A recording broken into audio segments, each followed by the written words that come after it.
Okay, this is part 2 of posting every day and telling me to California, day 11. This is my makeup story talking about The Mist.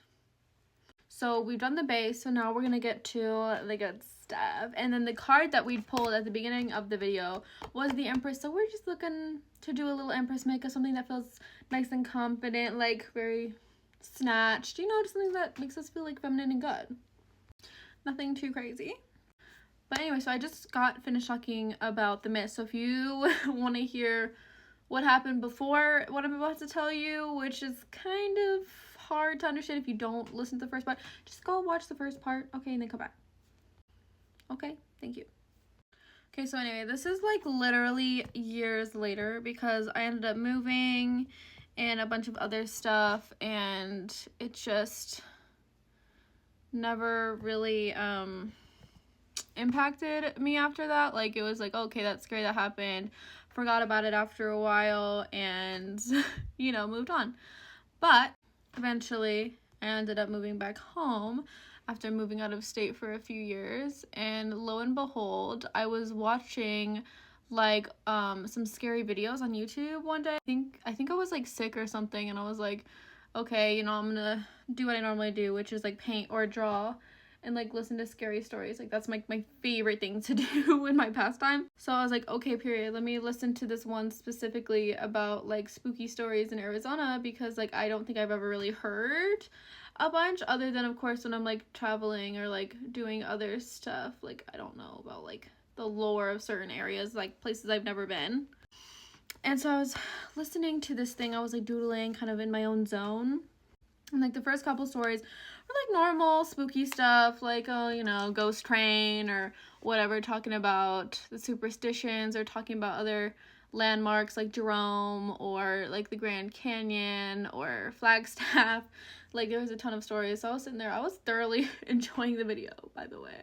And I don't remember who it was by, and I tried to go back and look to give them credit for like the video, and I could not find the video or the account. So unfortunately, there is no proof of this. You'll just have to take my word on it.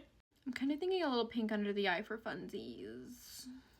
Or should I do purple to match the top? I'm gonna do purple. But anyway, so I'm watching this video, and it starts talking about this couple who, like, I guess was doing like research for school, and I don't know if it was like for like if they mentioned like an ASU project or something, but it was like very supernatural based, and I guess one of the assignments was to go hear a story, document something or something like that. And so this couple goes out to one of the mountains that's actually really close to where I live, and starts looking for what they call the Mist. And I literally, my jaw was on the floor, because I was like, no way, there's like an actual thing called the Mist, and it's like a local legend that like I didn't know about. Like, okay, you gotta be kidding me. So I put down what I was doing and like fully started like listening, obviously, because I'm like, okay, I've seen a Mist, is this the same thing? Like, what's the vibe? And so I started, you know, listening, and they literally started talking about how this like couple goes into the mountains at night. You know, they have like recording stuff, they have cameras and all this other stuff, and they're trying to, you know, document this thing, trying to get it on camera, trying to prove some like local legend is true or whatever. And like they're out there, and like at first they're like, okay, we don't see or hear anything. You know, they're there for like at least a few hours. And eventually, I guess it took a couple, so, like, the boyfriend was like, okay, like, let's go, like, you're not catching anything, it's, like, really late, like, the desert's starting to go quiet. And then when he said that, he was like, oh, like, the desert's going quiet. Everyone knows the desert doesn't go quiet unless there's a threat bigger than everything else making the noise. So then he's like, ooh. And I guess the girlfriend, she's, like, the one with, like, the actual, like, project or whatever this is for, and she starts going off like towards the mountain, and he's like, no, like, don't go off towards the mountain, you don't know what's there, like, there could be something dangerous, like a mountain lion or like some sort of animal or something, so like just don't go in there. And she's like, no, like, I feel like I need to go up in there for some reason. So she goes up towards the mountain, and then she starts seeing the Mist, and she was like, oh my god, like, here it is, here's the Mist, like what I've been looking for. And like starts going towards it, is trying to capture it, and I guess like all their like electronics start going crazy, and like they're like freaking out. And I guess it turns to like the boyfriend's POV, because he says he saw his girlfriend like literally just stop and stare like up at the sky, and then like he hears like this noise or whatever, and he's like kind of getting freaked out, and he's like trying to like go to her, but like he can't move, like he feels like so paralyzed. And so like there's nothing he feels like he can do to help, like other than just like stand there and kind of watch what's happening to her.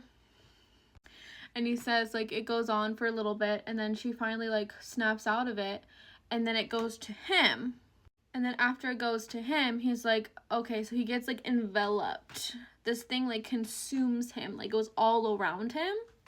And he said he literally like was taken in by this thing. It was almost like a visionary, like the spirit of the desert is what he said it was. And like how it showed him everything, like the life cycle of the desert, like all the life and the death, and like the people along the way, like the settlers and the people that like moved into the area, that he talked about knowing about secret kind of Native American folklore that not many people knew about, like things that like have just been seen by this mist.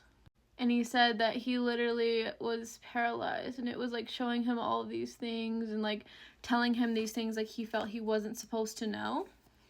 And he said like the mist had like a mind of its own, that it was like ready to kind of consume like whatever was in its path. And like he described it as like this really kind of like psychic being per se, and that like it lasted like hours, and that when he woke up he realized it was like hours from the time that he went chasing after his girlfriend.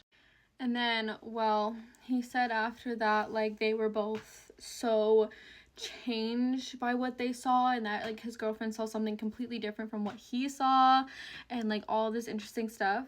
He ended up saying that like they ended up breaking up after the whole thing, because I guess what she saw was a lot worse than what he saw, but like she wouldn't tell him what she saw, but she just basically said, you know, like if it gets you, you're done for, like you're over, like you know too much, like no one will believe you, you're like isolated, like you're not, if you ever see the mist, like you're not supposed to interact with it, you're supposed to like run away. My phone literally all of a sudden stopped recording and turned off. Thank God the video saved. Anyway, so yeah, if you're ever in the desert at night, don't be. And then 2, if you ever see a black mist coming towards you, get out of there and don't be curious, because you might become wiser than you could ever imagine, and let's not say that's actually a good thing. So anyway, yeah, there's my story time. Thank you for getting ready with me. This is like my little outfit of the day. This is the look. Okay, maybe I'll put some lashes on, but I'll see you later.